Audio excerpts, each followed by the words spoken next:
Moi, je qualifierais Vincent Petitet d'agent double. Parce qu'en fait, il a été consultant le jour dans une filiale, la filiale de la multinationale scandaleuse Enron. Ce cabinet de conseil s'appelait Arthur Andersen, installé à la Défense. Et puis le soir, la nuit, les week-ends, il passait son temps à décrypter cette expérience à l'intérieur d'un cabinet de consultants pour tirer ce livre vraiment extraordinaire. On dira quelques extraits tout à l'heure. Enchantement et domination, et le sous-titre est le management de la docilité des organisations, dans les organisations. Ici, on a vraiment l'impression de côtoyer les étoiles. Peut-être que j'exagère un peu, mais quand vous regardez autour de vous, vous ne pouvez pas dire que vous évoluez dans un sombre ministère ou que vous pourrissez dans une PME ennuyeuse. Ne serait-ce que le matin, lorsque vous arrivez dans ces bâtiments, que vous prenez l'ascenseur, ça a de la gueule. D'ailleurs, c'est ce que disent les clients en général. On s'étonnait qu'une entreprise comme Fersen développe ce genre de catéchisme managérial visant à uniformiser les comportements. Binet agissait sur deux plans. D'une part, la référence au pays des merveilles, rimant avec la réussite et le succès. D'autre part, le martèlement des valeurs de l'entreprise qui opérait un déplacement idéologique du discours. De l'enchantement, on glissait subtilement à l'idéologie. Sceptique sur le processus, Antoine ne le rejetait pas foncièrement. Je pense qu'il m'a le plus surpris quand je suis arrivé chez Arthur Andersen, c'est ce qu'on a dit, c'est ce que j'appelle moi l'enchantement, c'est-à-dire la beauté des lieux et l'harmonie qu'il y avait entre les personnes. C'est vrai que tout le monde était bien habillé, les hommes en costume souvent comme ça, des costumes sombres, avec des coupes parfaites, les femmes étaient aussi très bien habillées, généralement avec des très belles silhouettes, maquillées comme il fallait. Les bijoux n'étaient jamais tapageurs, c'était souvent de l'or, mais c'était souvent très discret. Enfin, c'était comme une sorte de petit opéra, en fait, Arthur Andersen, comme son président. Avec le bruit de la climatisation, le bruit des ascenseurs. On se serait cru un peu dans, effectivement, Alice au Pays des Merveilles. Sauf que quand on commençait l'émission, c'était plus Alice au Pays des Merveilles. Le Pays des Merveilles était bien loin, puisqu'il fallait se lever très tôt, il fallait travailler beaucoup. Il y avait une omniprésence de l'organisation, c'est-à-dire que quand vous rentriez chez vous, vous étiez un petit peu comme Calimero avec sa coquille sur la tête. C'est-à-dire que vous aviez encore l'organisation qui était au-dessus de vous et qui, entre guillemets, vous conditionnait. Parce que moi, j'avais remarqué que ma façon d'appréhender le temps chez moi devenait comme celle de l'organisation. C'est-à-dire que j'avais des horaires très précis tout au long de ma vie. Alors j'étais quelqu'un de plutôt bordélique, mais j'étais devenu quelqu'un de très ordonné. Des horaires très précis. Je supportais absolument pas que les gens arrivent en retard. Enfin bon, j'étais devenu un vrai consultant, en fait, sans m'en rendre compte. Je dépensais aussi beaucoup d'argent, je m'étais mis à dépenser beaucoup d'argent dans mes vêtements. Je m'amusais avec mes collègues à comparer les marques de tel ou tel costume. J'arrivais presque à reconnaître la coupe d'un costume, le tissu qui était utilisé. Donc l'organisation m'avait vraiment bien façonné. Et je dirais que la thèse m'a un petit peu permis de m'en sortir finalement. J'ai pas eu besoin d'aller dans une association d'anonymes où les gens consultants disent qu'ils sont consultants, finalement.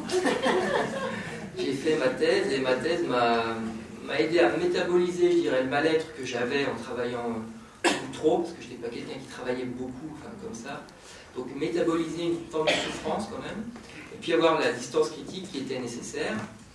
Et surtout, la thèse m'a permis de rencontrer Pierre Bourdieu, qui travaillait avec mon directeur de thèse, avec qui j'ai pu échanger un petit peu sur le milieu des consultants. Lui, voyait dans les consultants un petit peu des Superman, Superman, Wonder Woman du monde des affaires. Et il lui semblait intéressant d'étudier ethnologiquement cette tribu, cette espèce de peuplade comme ça, un petit peu étrange, un peu surprenante. Et puis il y avait ce discours aussi omniprésent, extrêmement méprisant sur les individus, donc j'en parle dans le roman, sur les bas salaires, les RMistes, les chômeurs, les fins de droit, enfin tout y passait. C'est un discours à la lecture là que je trouve assez brutal en fait. Quand on écrit, on peut trouver ça amusant, et la lecture est assez, je trouve assez difficile à entendre. Voilà, enfin, ça m'a beaucoup surpris d'entendre les mots que j'ai pu écrire à ce moment-là. Donc, Je pense que, en fait, le plus difficile à supporter dans ces cabinets de conseil est cette omniprésence du pouvoir managérial, en fait. Le management, pour moi, aujourd'hui, je définirais comme une sorte d'agencement des individus dans l'espace et dans le temps, d'agencement extrêmement disciplinaire à la Foucault, où l'individu est complètement démembré. Alors, ça me fait penser à ce passage de Surveiller et punir, le début de Surveiller et punir. Foucault décrit le supplice de Damien, qui avait tenté de donner un coup de Pinel à Louis XV, et puis donc il a été démembré, roué de coups, etc. Et l'individu dans le management, c'est un peu ça, c'est-à-dire qu'il est un peu démembré, on le tire de tous les côtés pour en venir à bout et pour qu'il devienne extrêmement, extrêmement docile. Qui plus est, le management, c'est un peu comme la télévision, c'est un pouvoir mou. Donc vous avez du mal à avoir une emprise sur le management, vous avez du mal à le critiquer, parce que déjà la critique du management, je dirais, est presque une forme de management. Et le pire, en fait, dans le management, c'est qu'il se fonde sur des chiffres. C'est-à-dire qu'il se veut un discours très scientifique. Et là, je viens d'écrire un article qui s'appelle « L'organisation charnier de chiffres ». Puisque le management, en rodant les individus, je dirais, calculables, monnayables, dirait Pierre Klossowski, il les tue en quelque sorte, il les neutralise. Et les organisations deviennent des espèces de charniers comme ça d'individus chiffrés. Le regroupement d'universités suite à la nouvelle disposition LRU, on va aller de plus en plus vers un fonctionnement à l'américaine des universités françaises. Alors je ne critique pas le système américain parce que je trouve qu'il est assez bien fait, mais ce que je dis c'est que le système français n'est pas du tout adapté au système américain.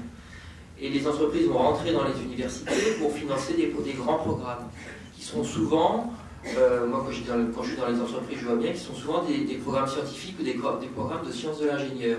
C'est-à-dire que toutes les humanités vont petit à petit, à mon avis, disparaître si elles ne sont pas soutenues par l'université. Je pense que le risque important de la méthode du consulting dans les universités, c'est de faire disparaître les humanités tout bonnement. Et de laisser la place à la biologie, à la biochimie, aux sciences physiques.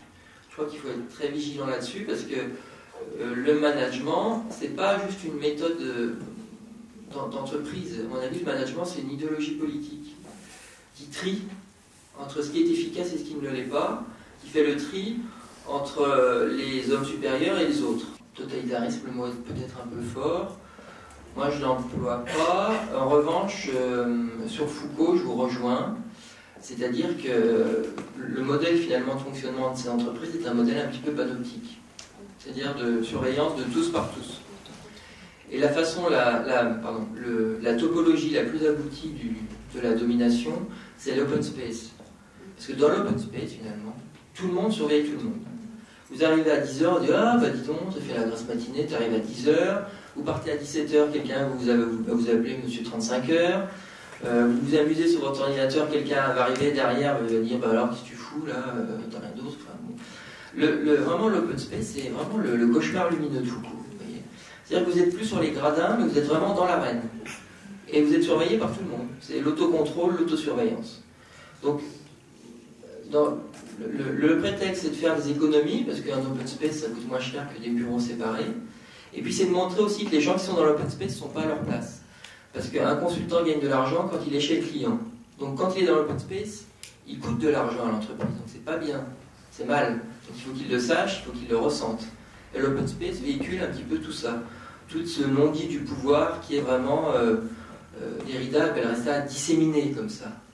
Presque vaporisé sur les individus. J'ai intitulé mon deuxième livre « D'enchantement ». Il y a une sorte de suspension du jugement dans l'enchantement. C'est-à-dire qu'on est presque sidéré par cet univers de l'excellence, on gagne beaucoup d'argent, on nous dit toujours qu'on est les meilleurs, on est entouré que des gens qui ont fait des grandes écoles. Donc c'est un petit peu ça l'enchantement qui permet d'asseoir une domination. C'est parce que les gens sont entre guillemets enchantés ou se sont fait enchanter, finalement, qui vont être dominés. Mais c'est une domination des dominants. C'est-à-dire que là, les dominants subissent la domination. Les dominants étant les consultants et les associés qui gagnent 150 000 € par mois.